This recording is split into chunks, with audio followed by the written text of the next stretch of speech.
Well, finally, I stopped having and I'm trying to. What part of I'm trying to start the show here. Do you guys not understand? I know you like talking to each other now that you have communication, but let's do the intro. I don't think people care. But we'll give you your pause. Go ahead, take it. Thank you so much.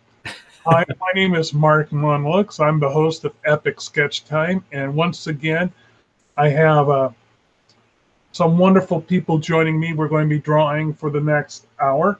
I'm a freelance illustrator here in Tacoma, Washington, and everyone here on Epic Sketch Time gets a link down below. So if you've got questions on the topics we talk about, just go into the YouTube description and you'll find our website links. Gentlemen, introduce yourselves. Hi, I'm Bill Morse. I'm a freelance illustrator and cartoonist working out of Seattle, Washington, and I do a webcomic called Rhapsodies. And hey, everybody, my name's Ian Castruita. You can find my stuff at unfedartist.com. I am an illustrator, cartoonist, and graphic designer working out of Tempe, Arizona. And all three of us subscribe to each other's Patreon. How's that for a plug? Yeah. Yeah, indeed. I just got around to paying Ian back before I hooked up here because I was putting it off a little bit. No worries. Yeah, but basically that means we're all just giving Patreon money because we're essentially just like giving Patreon money for the sake of handing each other the same amount of money. But hopefully we'll each get some more patrons. Or am I speaking too soon? Did you guys already get some more patrons while I was not yet? So nobody that the quid pro quo thing works on just yet. I have a Patreon besides you two guys. Okay, is it the most important question? Is it a patron who is a stranger? That's It depends on your definition. okay. This person said, "Hi, Mark. I don't know if you remembered me, but we met at a Seattle freelancers group 20 years ago." Oh, cool. So I would say not necessarily a stranger, but it's been a while. Well, it counts. Well, cool beans. So I was going to ask you guys, like, Bill, I know you've done some research. Like, what do you feel about the pricing tiers? And before we get going, I guess everybody needs to talk about what they're working on, right, Mark? No, go ahead and talk about pricing tiers because I still haven't gotten my screens up yet. So a nice delay is welcomed. Oh, well, I mean, I think I told you guys last week that I just said, I'll do $5 a month, and that basically works out to a little bit over $1 per comic if I do a comic a week, right? So I thought that was fair, but I know, Bill, you have the $1 tier. I didn't. And I was thinking, maybe just for those casual guys who want to support me, maybe $1 tier is good. It's not like they're desperate to see my comic, but they still want to help me out. I figured the minimum would having a minimum there, absolute minimum there, would make it safe so I didn't scare off any cheapskates. I guess that's a way to put it. I'm going to start my cheapskate tier. And yeah. Notice you didn't call it cheapskate tier. What did you call it? A thank you?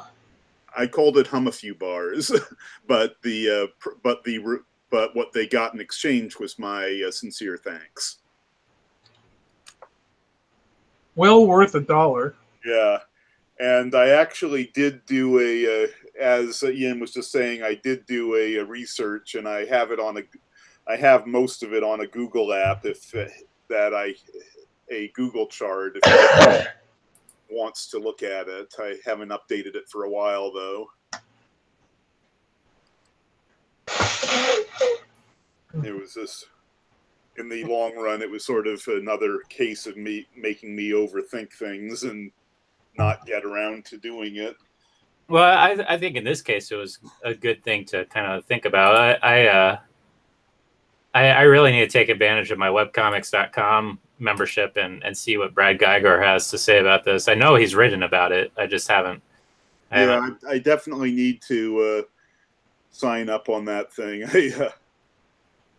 Oh yeah, if you're not a member, I strongly recommend it. I mean, Geiger's just dropping gems like weekly. Oh, definitely. And I have his book, so it's not like I'm ignoring him completely. It's That book came out, what, 8 years ago? So web comics, how to make web comics came out probably that long ago, but then he came out with the web comics handbook. Not that. Let me see. You have it with you, Bill? I have I mine. thought I had it. If not, I definitely have to go get it.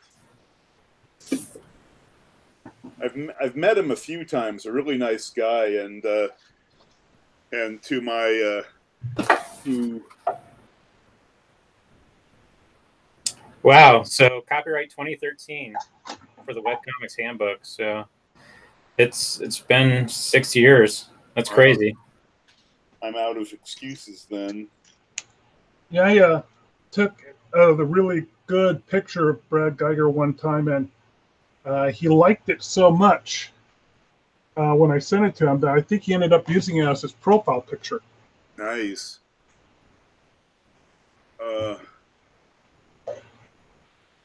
Good God, Bill, what are you doing? I'm not doing anything. It's appearing on on yours. Oh, sorry.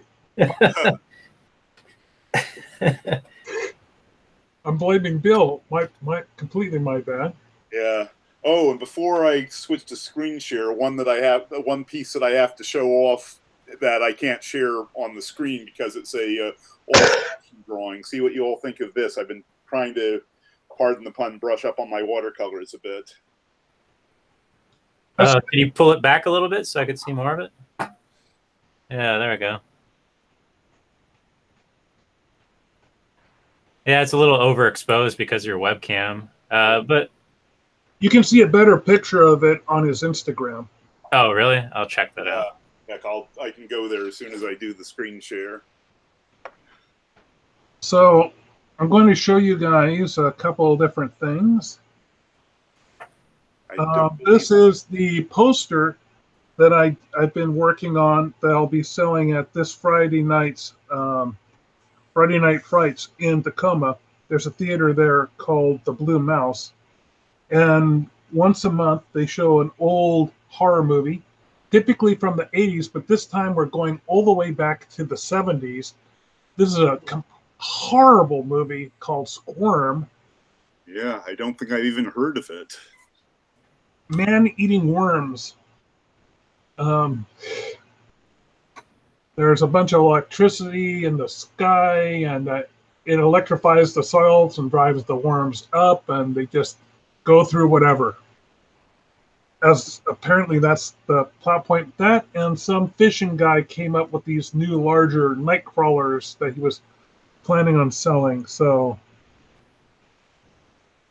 I decided what I would do is select a color palette from the 60s that was rather electric. Mm-hmm. And that type of look was still being used a lot in the 70s. And Stowe took one look at this, and he said it reminded him of one of his old Atari game covers.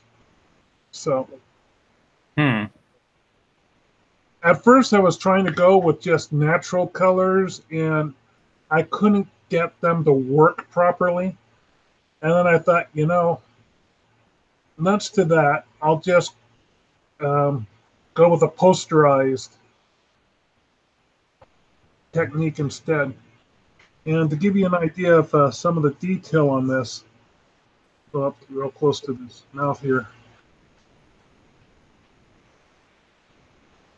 So the worms have rings and little glossy bits. But this was all done inside Illustrator using the blob pen.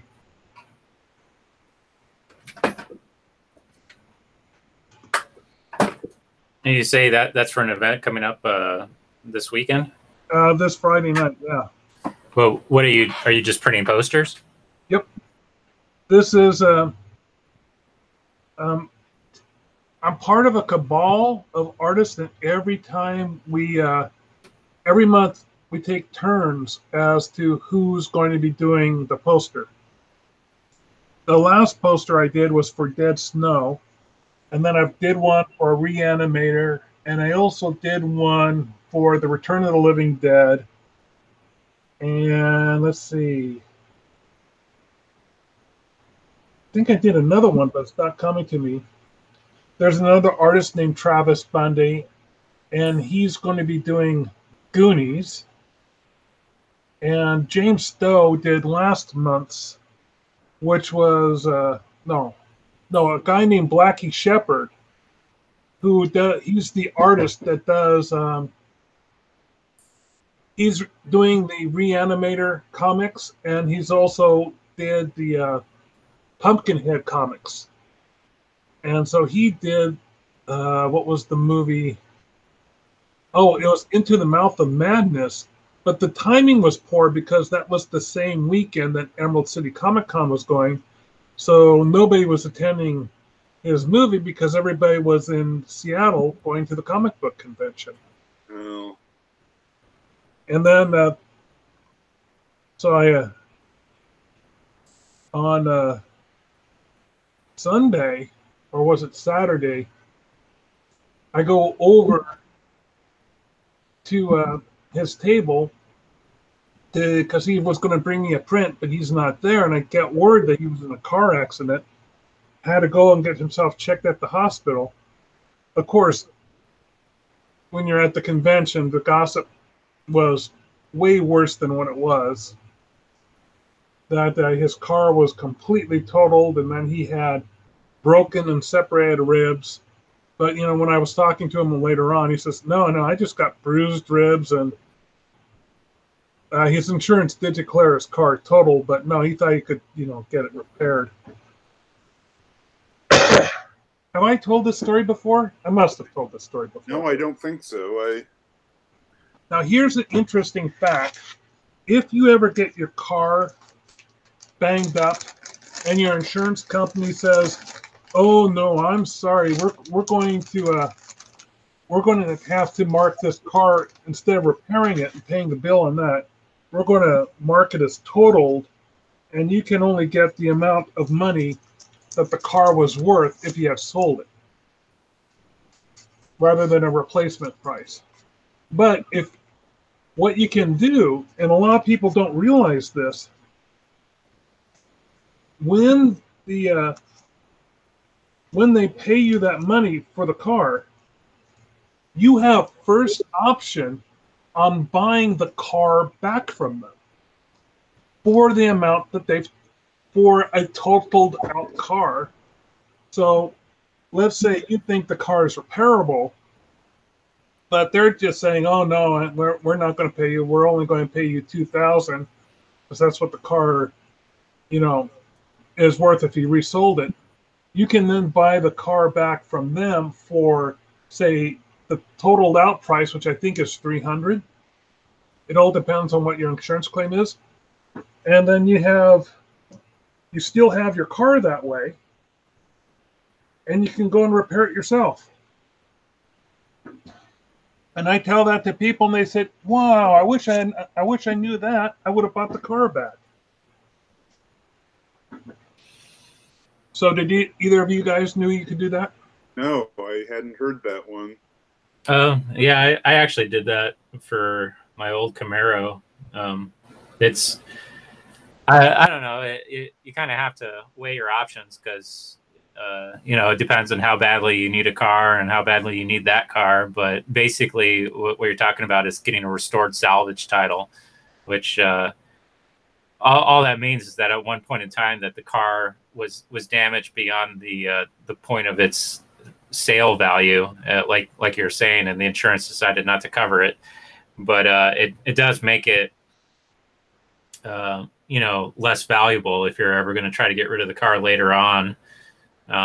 So I had an old 1988 Camaro, which I got into just a stupid accident when I was in high school, and insurance totaled it, and we bought it back, and that thing was just constantly a lemon for the rest of the time I had it. But I loved it dearly. But it was just, I think at the end of its road, when I when I finally sold it to somebody, I sold it for like $1,000 or something like that. I mean, it was just it. By then, it had like you know, a few things wrong with it, and it needed a new paint job and a whole bunch of stuff. But like I was saying, is this? It might have been better for me just to look for another car that might have been better off. But you know, you kind of weigh your options in those situations. So a couple of weeks back, I was working on the Killer Clown and simplifying it down to be used for an enamel pin. And this is what I came up with. And I sent this off to a pin manufacturer, and this is what the layout should look like. Someone else sent me, I found a really good website resource from this guy who does lots of pins. And as you can see, you need to show how big the pin is by the largest dimension, in this case 2 inches. Just a black and white artwork. And then you also want to have the Pantone callouts, because it'll try to get as close to the Pantone as possible. And then you have to determine, depending on if you're doing a soft enamel or a hard enamel, that'll determine what the black lines will look like. In this case, I'm hoping to use a dark nickel. It won't exactly be black. If I had wanted black, the way I could have gotten black if I had done a soft enamel. But soft enamel is when there are these ridges and the paint is down in between the ridges and they don't grind it off. It's kind of got a lumpy look to it, which would have been fine with this design. But I really want all my enamel pins to match up, and I want to have just hard enamels. The production on this pin is going to run me about $300 for 100 units with shipping and everything. And you said you were planning to charge, was it 5 or 10? Oh, 15. This is a large pin.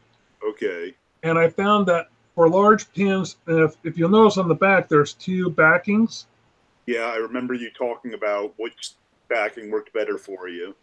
So you flip this and you show them where you want to have the backing. I just got my proof back from them showing me where the buttons would be, and these circles would actually be a lot larger.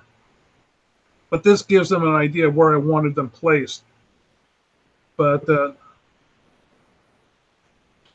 yeah, I'm definitely going to sell these at $15 a pop, because the big buttons you can get that much for them. Some of the larger buttons you can get 5. I was hoping to get this for like $2 or $2.50, but because of the amount of detail and the size, I just couldn't.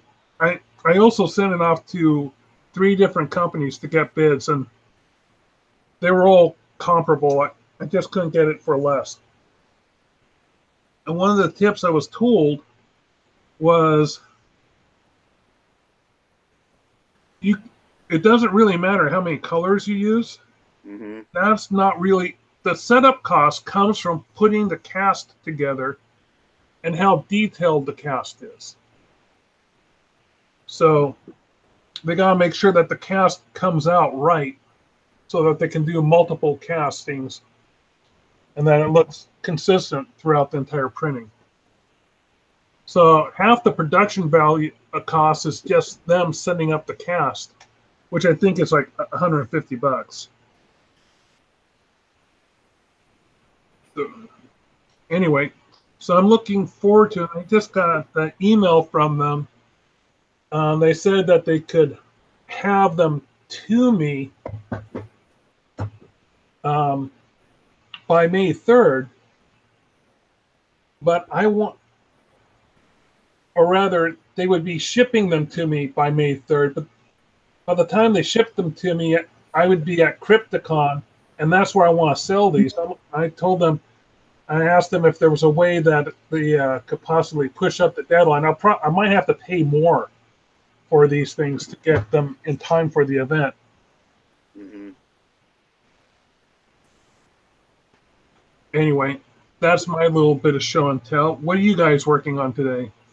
Oh, a number of things, but mostly I'm sort of brainstorming for a better banner for the Patreon page. I sort of realized after the fact that I kind of rushed a little too much, and I should have had something resembling a battle plan. So I threw together a page of portraits of the cast, which was something I'd been working on for buttons on my character page on the web page, which it does the here. Let me show you.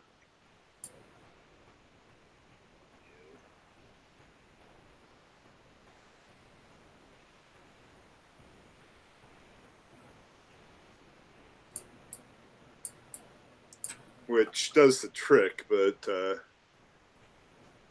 just as a temporary solution, I think. And wanted to do something that looks a little more promising to suggest that I'm trying to endorse a good product on Patreon. So just at the moment, just playing around with ideas.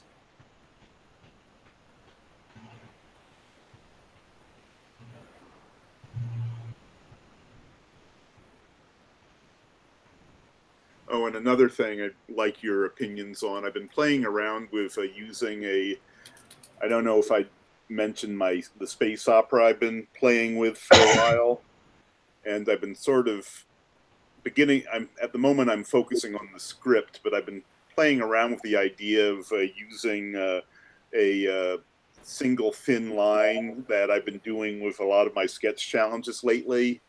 And so I'm sort of fine-tuning the look for the comic page and seeing how coloring works on it. And this is one of my current attempts at it. At the moment, I'm not going to defend this. It looks better in the original black and white, and I'm trying to go for flatter tones, but I'm worrying if I'm going to do this, if I should lose the hatching, even though I kind of like the effect of the hatching. It certainly makes it harder to color. Yeah, it's the one thing about hatching. I think it really is meant to be just black and white if you do hatching.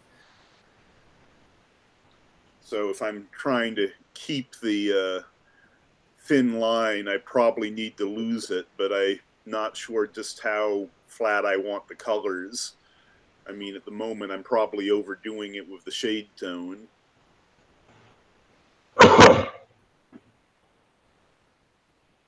What's the point of the thin line again?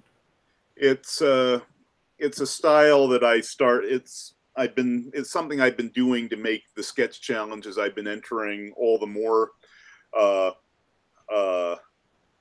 challenging, and I kind of like the retro look that they give, and I've been wanting to do more with it. So to give you an example of what I'm talking about, here it is for oh, that doesn't count, but I really like what it's been forcing me to do for the look. And so I've been sort of playing around with doing it for something a little more ambitious than just these single panels.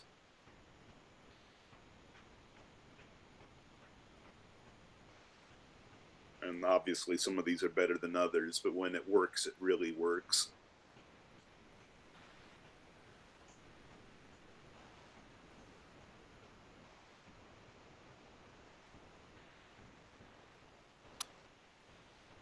So as I said, I was sort of playing around with it. I thought it would give the graphic novel format that I'm working on sort of this rough ambiance that I'm aiming at, though, as I said, this doesn't take the color quite as well as I'd like. Yeah, I mean, a majority of what you showed is black and white to begin with. So it's well, tell me about this graphic novel. Like, what's your plans for that? As I said, I'm still working on the script, but the basic idea is it's a space opera that I've been playing with forever in numerous forms. And I'm finally getting a bit of the story working. And so the main premise is I came up with the original idea came from a article about galactic empires in the Encyclopedia of Science Fiction, where it mentioned that most graphic space galactic empires you'll see in science fiction generally tend to be very human-centric, and if you are enough of a Trekkie to know what the coordinates of Earth are, you'll know what I mean. And so I kind of took it as a challenge and started working on a premise where humanity is the bottom of the heap, and the setting is a sort of waypoint that people are pretty much just squatting at, so essentially the main idea is imagine Star Wars if nobody ever left Mos Eisley. What's your plans for making it though, and like distributing it? I mean, are you going to do this all at once and then just run a Kickstarter, or are you going to put it out page by page on a website? Or the moment I'm playing around with the page by page of the website. At the moment I've been currently I've been just focusing on the writing, and just to get make sure I have a good story before I do anything else. Well, certainly I think that having a good story and the majority of it roughly storyboarded out before you start will expedite things tremendously. Mm-hmm. I've always kind of been ambivalent about graphic novels on websites, or page by page, I should mean, because right. you see the development of the artwork over time, and it always gets better, right? Like the first pages are not bad per se, but you could tell that a lot of time has passed between the first page and the last page. Definitely. And I think there's a cohesiveness that with really professional polished work, that you don't pay attention to those differences. You only pay attention to the actual story, and the artwork just kind of supports it. It doesn't distract from it by saying, oh wow, this first page looks a little different from the last page, Mm-hmm. And I think to tell a good story, you kind of need to have the artworks support the story, not kind of distract from it. So I would strongly encourage you to, land on something and say, okay, this is it. I'm not going to change anything as I go along on this. But I mean, as far as like a full graphic novel, like I think if you can do color, that's great. But right now it looks like your art style looks like it's better off black and white, especially because of the hatching. So yeah. I'm not saying it can't be done, but if I were you, I'd say, pick one or the other, color or hatching. I would tell him to, one of the things that I'm constantly getting from my book is the fact that mine's only black and white, and color sells more. Mm-hmm. When I look at somebody who was a great hatcher, Chris Baldwin, I mentioned him before. Yes. And he's doing, I think, his third Space Trawler graphic novel now. He did Space Trawler 1 and 2, and then went off and did 2 other projects. Anna Galactic, and I'm trying to remember if there was another one. But he came back to Space Trawler because everybody was demanding Space Trawler. But before then, before all those strips, the first one that I met him doing was this comic called Bruno. I remember Bruno. I rather liked it.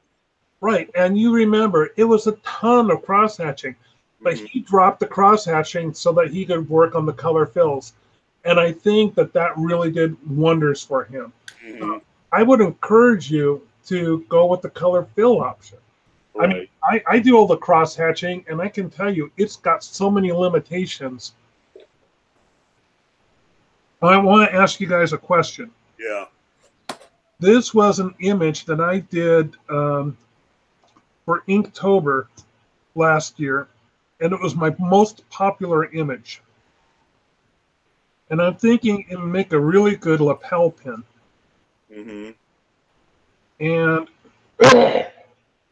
one of the things I'm thinking of is all this stuff down here, this bottom of the building. I really don't need all this. All I really need is from where the bottom of the dome is and upwards. Because all this is going to do is extend down. I mean, they'll get the idea. Oh, I'm trying to block the hand with my screen. I mean, block the screen with my hand, and that's not. My gestures are not coming across here. So, if I was to say all this stuff down here, just not draw it, but just draw from there up, that's going to tighten up the image as a whole. Yeah, I mean, at the moment, much as I like this image, my problem with it as a pin is it comes off like a almost a reverse teardrop shape, which I'm not sure would completely works, at least as the for just the found object.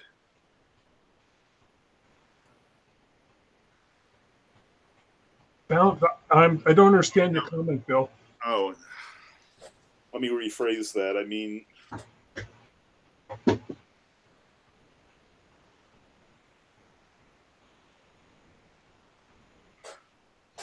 sorry, I'm not sure how well I'm not sure if at the moment I'm not thinking of a good way to phrase it better. Apologies. Sorry for not understanding you. No worries. So you want to keep the bottom portion of it with the columns and the flag, but nothing below that? Oh, no, I'm going to get rid of the flag. Oh, okay. So even the columns. I'm going to keep from where the bottom of the flag is up. All of those columns in the dome, I'm going to keep all that. Right. But the flag, I'm going to get rid of because it's a detail that doesn't make sense without the front corpus, or what's that called? What's the Greek? Frieze. Thank you. It doesn't make sense without the frieze there.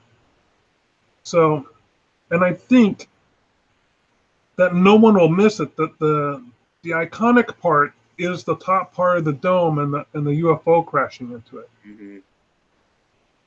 Well, are you just trying to make your work easier for you so you can get this done sooner, or are you trying to reduce the cost of the complexity for the setup? I mean, what's your... Well, first of all, I don't think it's necessary for the image completely to be there. I did it the first time because I was working off of the scrap I had verbatim, and I think that I know that for production of the pin, the more space I take up, that length right there, if I can reduce that length to, say, this much,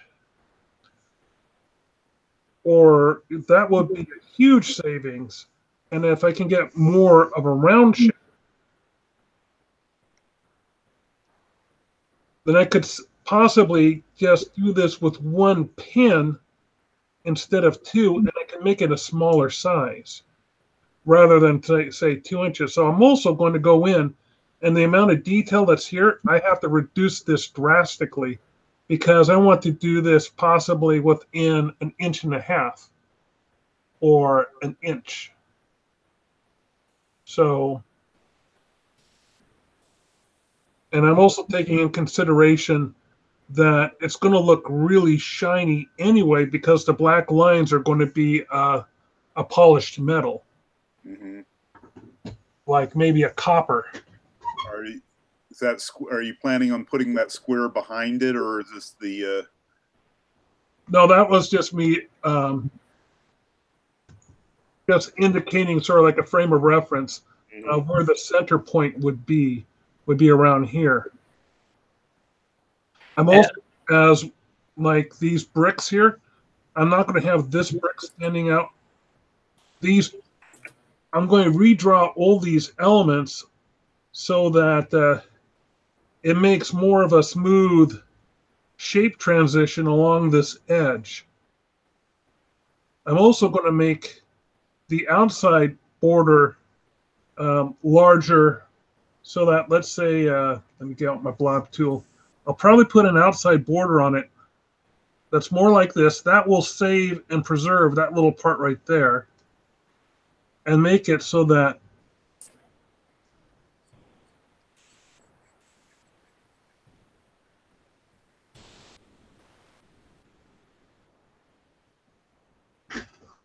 that's really just a real rough idea of shape, but maybe even get rid of that corner a little bit more on my border.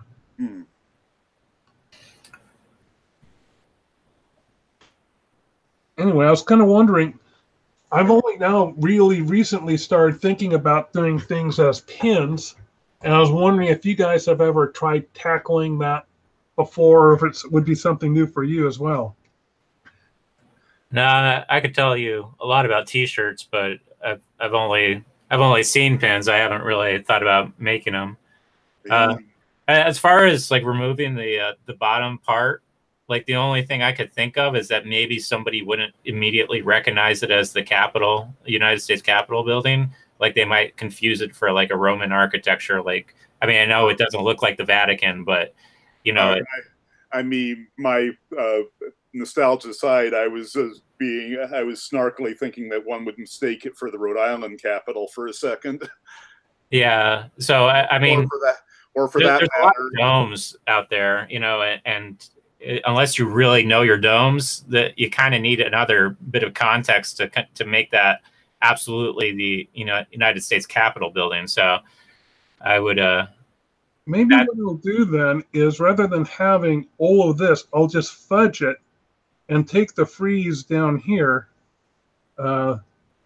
say this part.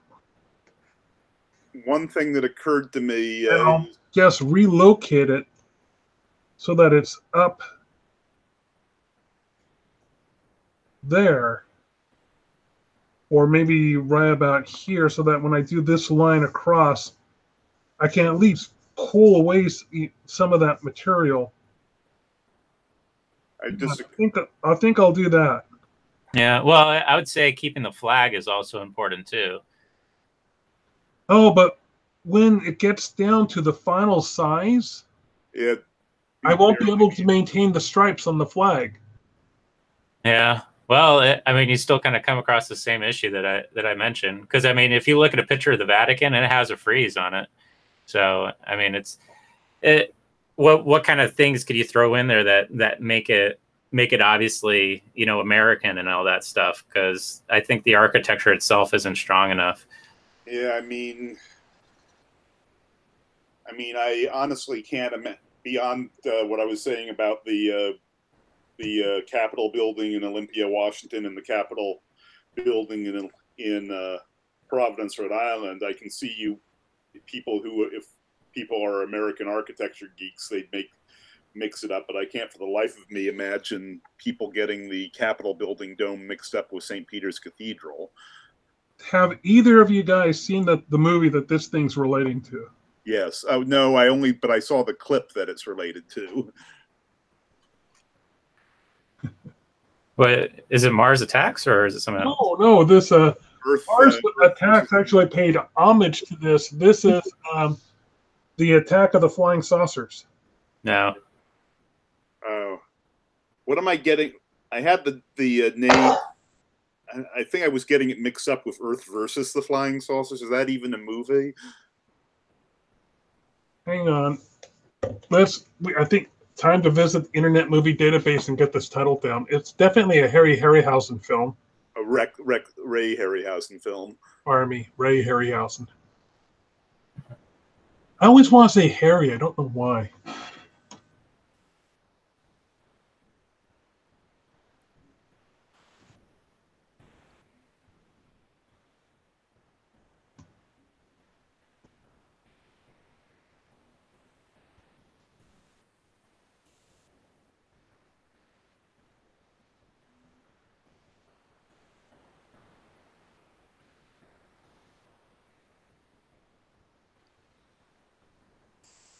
Oh, okay. So, Attack of the Flying Saucers is a different movie that has these big bubble-headed guys. Oh, were those the ones with the alcohol clause? The ones with the alcohol clause. Oh. And Earth versus the Flying Saucers is this one. Ah. So you are vindicated, Bill. That's nice. It feels nice to have the edge on the B-rated movie.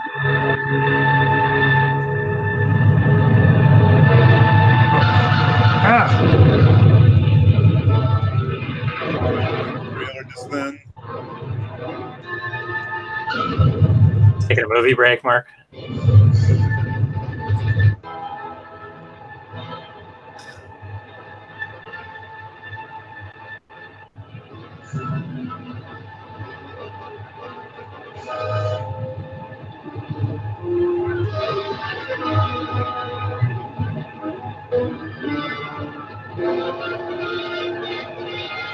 Let's see it. There we go.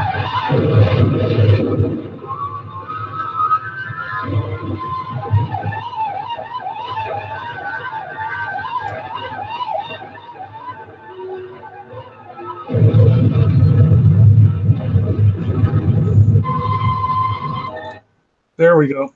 That's the fun.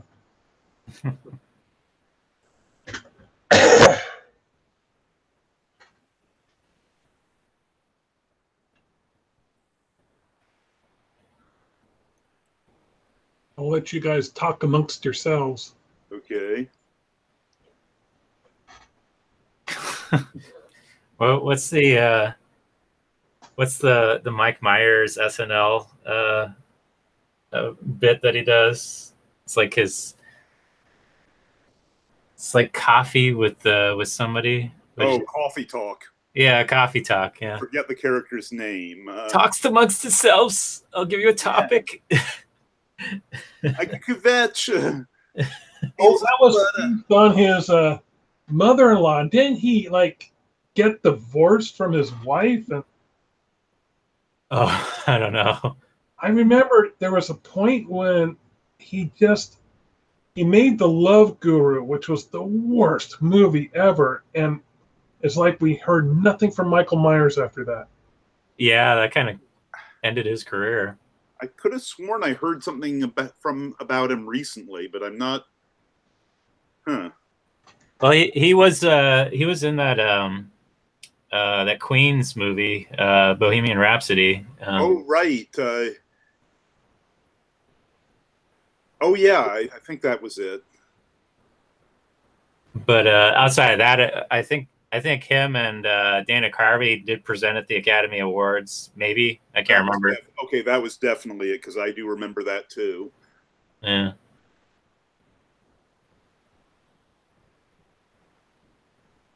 Yeah, outside of reruns of Wayne's World, though, I haven't seen him lately.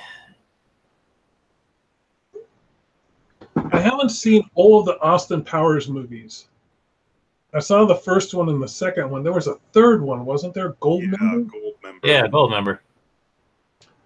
One of my favorite of his was one that was panned at the time, but which has since gotten a resurgence. Is I Married an Axe Murderer. Oh, I love So I Married an Axe Murderer.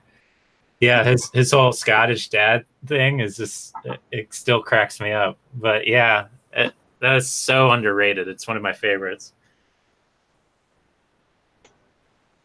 I never saw it, but I remember seeing the very tag end of it because they were showing it at Scarecrow once when I was in. Speaking of Bill, what movies did you pick up last week?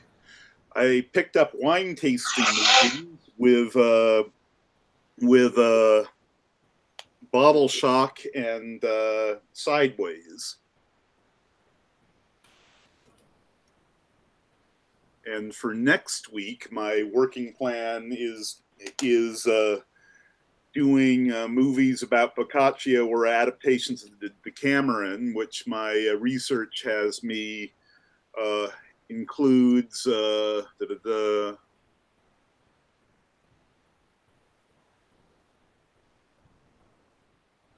is it? Ah, here it is. The Wondrous Boccaccio, Boccaccio, and or Decameron Nights.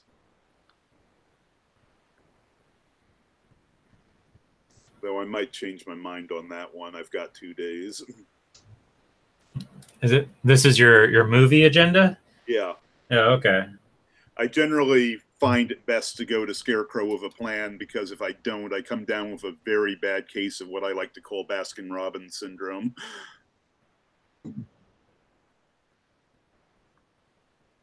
Yeah, and Scarecrow is the video rental place? Yes. Okay. I'm keeping up.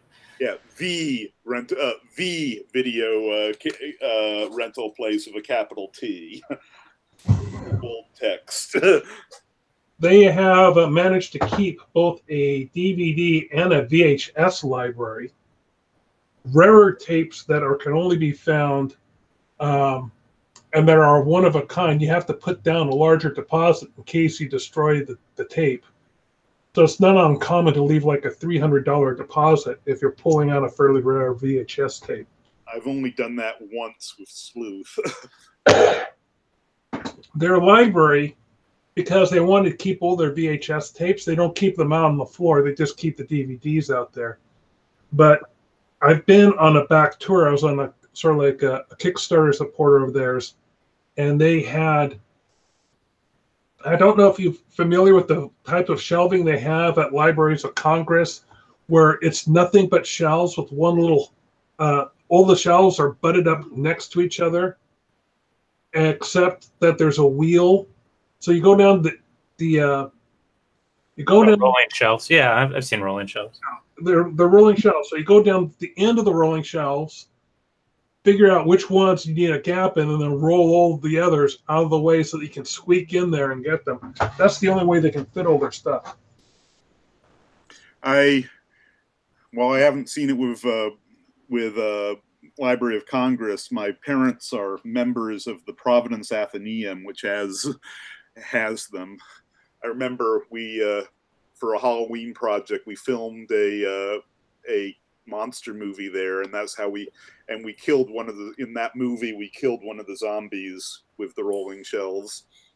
That's a new use. That's awesome. Now, doesn't VHS degrade over time? Like, do they have to put in like a temperature sensitive, like low humidity environment or something like that? No idea, but it wouldn't surprise me. Yeah, I know CDs degrade over time, so I'd be surprised if VHS doesn't.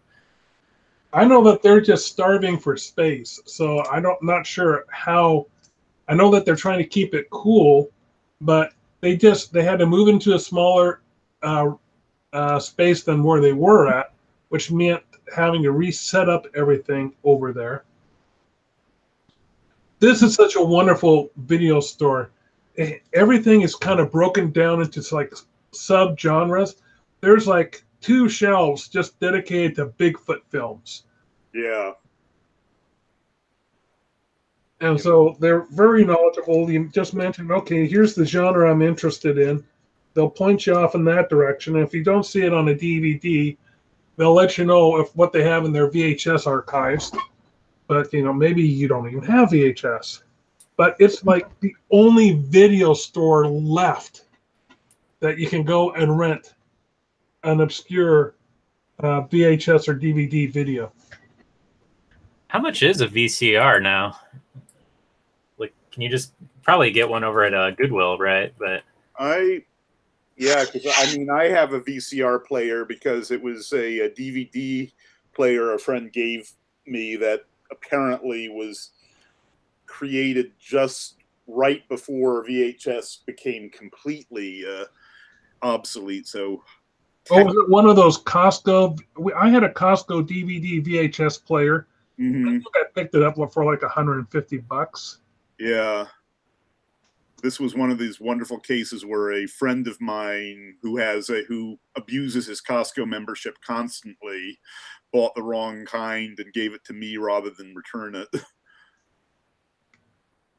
Yeah, so on Amazon, like the only ones that you could buy new are like $400 and up because they're combination VCR DVD recorders. So I guess people are trying to like duplicate their VCR or the VHS onto DVD media, maybe, and that's why they're selling these. But yeah, here's a Magnavox one for $700. That's crazy. I was thinking you could just pick one up for $15, but apparently nobody wants that. Well, then you also I have a friend named Brent, and he's there are these people called makers, and they are just tinkers. They like to make things and figure things out, and there are these things called makers fairs. Anyway, Brent is just phenomenal. I have a whole bunch of 8mm videotapes of a bunch of guild events that Bill helped me record. We did all these graphic novel seminars, or probably graphic novel panels. I think how many years did we do, Bill? 5 years? I thought it was 4, but that was a fun times. And we never got around to posting them online because I never had the chance to, convert them over. And now there are places I'll do it for you for like $12. And I called up my friend Brent and I said, hey, I'd rather, rather than sending it to some stranger I don't know, I'm pretty sure that you can do this. Yeah, and it would be make for and definitely worth doing because the guild has been talking about brushing off its YouTube account for that kind of thing. So I thought that would be fun. Yeah. I've been having a lot of fun with my YouTube channel. Definitely. It's kind of sad just to realize like how much, like, I don't have VHS anymore, but like I have a lot of DVDs that I had to remind myself they were there one time. I was like, oh yeah, these. But just like all the time you spent collecting that stuff. And then like as far as like old media goes, like I don't know why I did this, but I keep like my photographs categorized by the phone that took them. So I have like my old Motorola phone photographs and like all that stuff. And you can see just how pixelated they are compared to like my new phone now. And just we hold on to these things so dearly, but it's just like, I wish it was in a better shape, better resolution, better format. And you kind of like, if you try to make it that way, you give yourself like a couple months of homework to try to polish it up and release it, or make it worth viewing.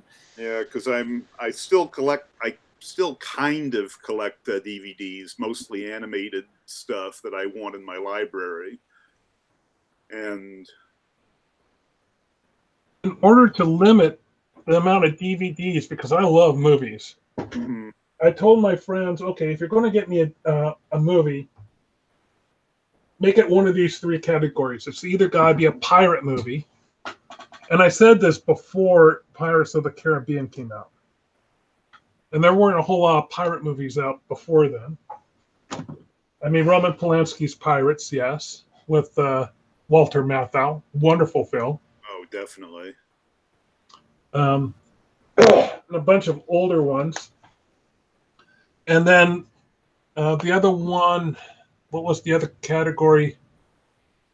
Oh, movies that had robots in them. Mm-hmm. So I got a fair amount of robot movies, and then really old B-movie stuff. So the other day I bought a DVD collection on Film Noir for like $6 online. And I should have realized that for $6, what you're going to get is basically a collection of public films that have fallen into the public domain that they didn't have to pay any licensing on. And they just slapped them all together. And I'm pretty sure that I could watch.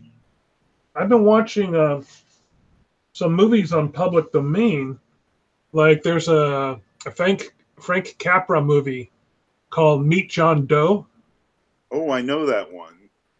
You know, and there's a really excellent production quality. You know, it fell into public domain because someone forgot to refile for copyright back when you had to do it every 35 years. And there's a really good quality one on YouTube right now that you can watch. Mm. And I found a website called that had something called Public Domain Films, which basically, you know, you can go there and quickly see what's available. The ones to view on their website, though, are in horrible condition and can typically find a much better version on YouTube somewhere.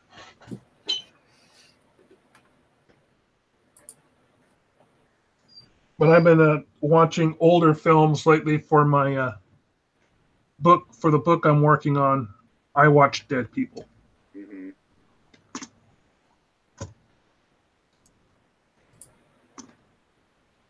Did I ever tell you guys about my hunt for a DVD copy of Secondhand Hearts? No. Oh, tell us about the saga. Now, have you guys seen that film? I don't think so. It's a Robert Blake film, and to be fair, I haven't actually watched it. But my brother was in it when he was 12. He was one of the kids in there. And I thought, hey, you know, it would be a really great Christmas or birthday present, I can't remember which, to get a copy of Secondhand Hearts. But it just wasn't a popular film. So I can't remember how I found it, but there was like some guy in like North Carolina or something that he had made DVDs, bootleg DVDs of Secondhand Hearts. And he was just giving them out to people. Like it was one of his favorite movies, and he kind of made it a mission to just make sure more people had access to the movie. So I was like, hey, you know, my brother was actually in there.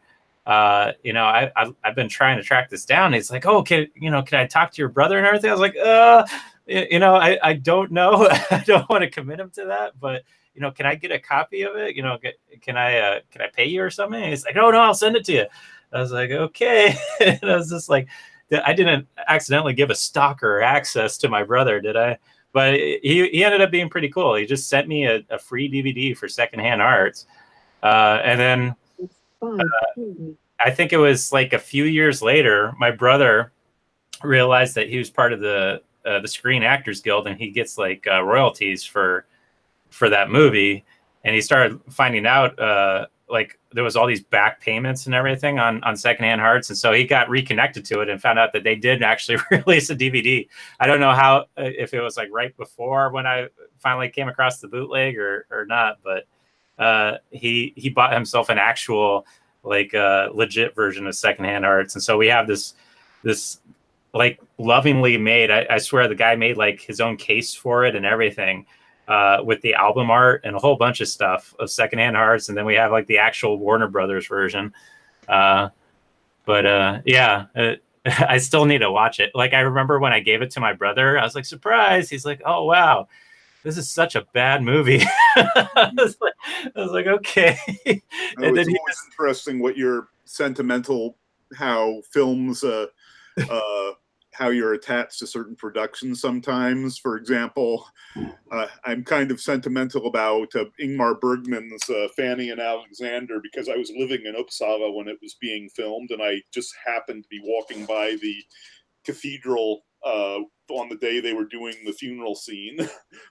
Yeah, but overall, it's not a great film or anything. Fanny and Alexander, I don't think it's obviously it's a Bergman film, its usual level of craftsmanship, but I don't think it's beyond it being his second to last film, I don't think it's regarded as one of his greats. Yeah, so Secondhand Hearts, I think they're showing it on like Cinemax or Showtime now, which is how my brother found out about, like, oh yeah, I'm probably due some royalty payments from the Screen Actors Guild. But yeah, he ended up, when I handed him the DVD, he ended up just like fast forwarding to all of his parts, and then he put it away. We never watched it from beginning to end. I guess Robert Blake is like a criminal or something. Like he was involved in some scandal or something. So it kind of a a tainted piece of movie history, not something most people would be proud to be a part of. But it's still cool because it's my brother, you know.